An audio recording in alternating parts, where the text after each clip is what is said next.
Perkembangan dimaknai sebagai suatu proses perubahan dalam diri individu ataupun organisme secara fisik maupun psikis, menuju tingkat kedewasaan atau kematangan.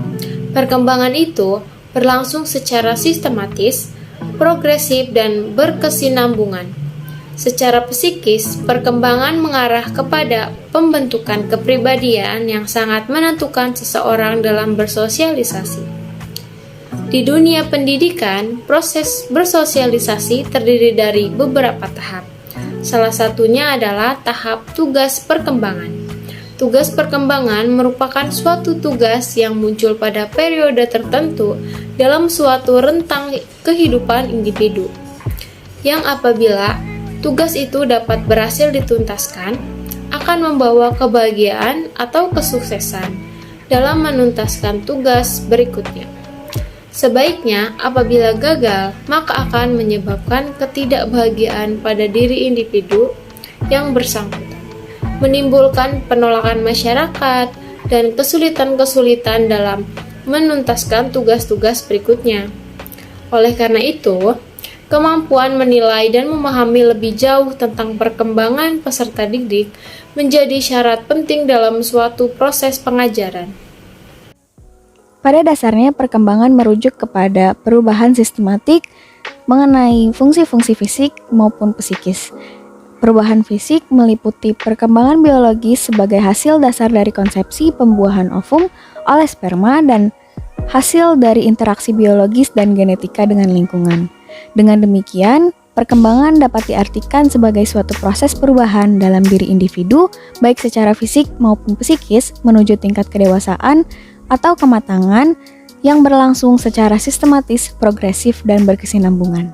Yang dimaksud dengan sistematis yaitu perubahan dalam perkembangan itu bersifat saling ketergantungan atau saling mempengaruhi antara bagian-bagian organisme dan merupakan suatu kesatuan yang harmonis.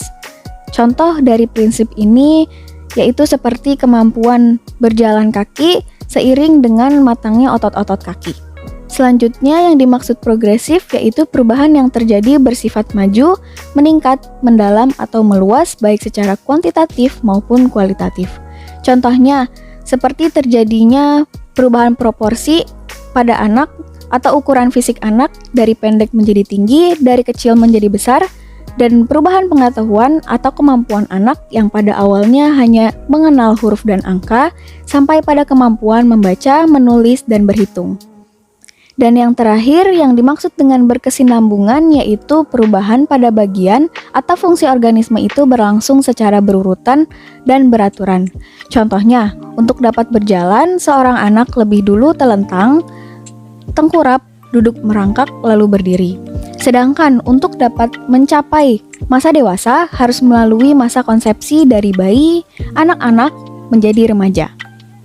Selanjutnya, saya akan menjelaskan ciri-ciri perkembangan. Mengenai ciri-ciri perkembangan dalam diri individu dan organisme dapat diuraikan menjadi: yang pertama, terjadinya perubahan ukuran dalam aspek fisik seperti tinggi badan, berat badan, dan organ-organ tubuh lainnya. Sedangkan dalam aspek psikis seperti semakin bertambahnya pembenaran kata, matangnya kemampuan berpikir dan mengingat, serta kemampuan menggunakan imajinasi kreatif. Lalu yang kedua, terjadinya perubahan proporsi. Dalam aspek fisik seperti proporsi tubuh anak berubah sesuai dengan fase perkembangannya. Dan pada usia remaja, proporsi tubuh mendekati proporsi tubuh orang dewasa. Sedangkan dalam aspek psikis seperti perubahan imajinasi dari yang fantasi ke realitas dan perubahan perhatiannya dari yang tertuju kepada dirinya sendiri perlahan-lahan meluas kepada orang lain, terutama kepada teman sebayanya. Lalu yang ketiga, lenyapnya tanda-tanda lama. Dalam aspek fisik seperti lenyapnya kelenjar timus atau kelenjar kanak-kanak yang terletak pada bagian dada rambut halus dan gigi susu. Sedangkan pada aspek psikis seperti lenyapnya masa-masa mengoceh atau meraba bentuk gerak-gerak kanak-kanak seperti merangkak dan perilaku impulsif seperti melakukan sesuatu sebelum berpikir. Dan yang terakhir, keempat, Munculnya tanda-tanda baru dalam aspek fisik seperti tumbuh atau pergantian gigi, matangnya organ-organ seksual pada usia remaja, baik primer seperti menstruasi pada wanita dan mimpi basah pada pria, maupun sekunder seperti membesarnya pinggul dan buah dada pada wanita dan tumbuhnya kumis dan perubahan suara menjadi suara berat pada pria. Sedangkan pada aspek psikis seperti berkembangnya rasa ingin tahu terutama yang berhubungan dengan ilmu pengetahuan, lingkungan alam, nilai-nilai moral, dan agama.